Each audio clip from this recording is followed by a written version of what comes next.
Usually this time of year is my favorite time of year, this fall time.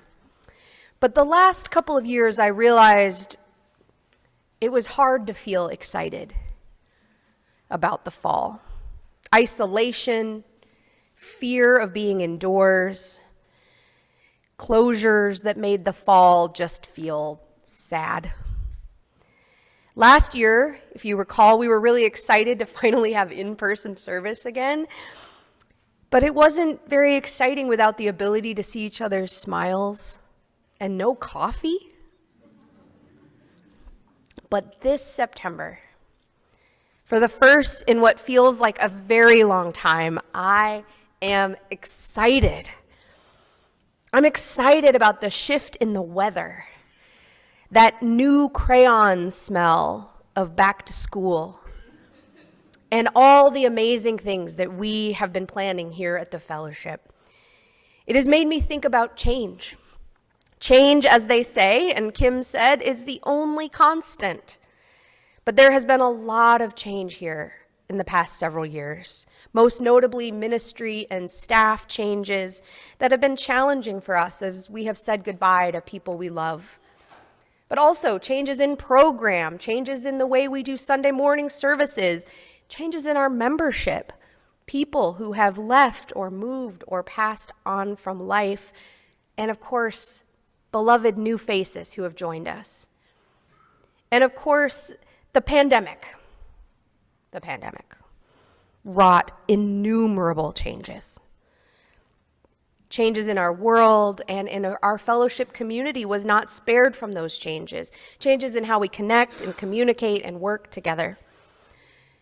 But change, as our little stream discovered, can feel scary. It can feel daunting. And I have empathy for the fact that any new change in the midst of a world filled with changes and challenges can just simply feel like one thing too many. But change is how we get where we're going. The little stream needed to change to fulfill their call to be a part of the sea. We are a community called by our Unitarian Universalist faith to come together, to widen our embrace again and again, even if that means shifting how we do things so that we can be ever more inclusive. I think about that inevitability Hannah mentioned. The water mingling service feels like it's been around forever, but it hasn't. And it came about as a call to change for the better. What changes do we need to make that will feel inevitable in 30 or 40 years? We're called to answer the call of love as it shows up in our world as care and support for those who are in need, justice for those on the margins. And all of this calling, it calls us toward the future. It calls us toward change, toward constant reexamination and reinvention and renewal. And of course, that means letting go. Letting go of who we once were, or who we thought we were, or who we wanted to be, so that we can be who we are meant to become. Like the little stream, we're called to something bigger than ourselves, but we have to find our way there.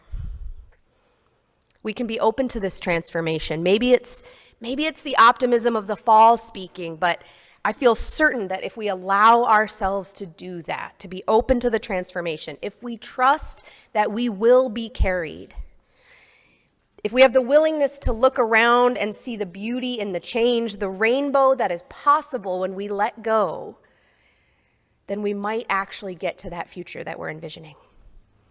The one where we can flow in the spirit of love toward the possibilities of our future together. Amen.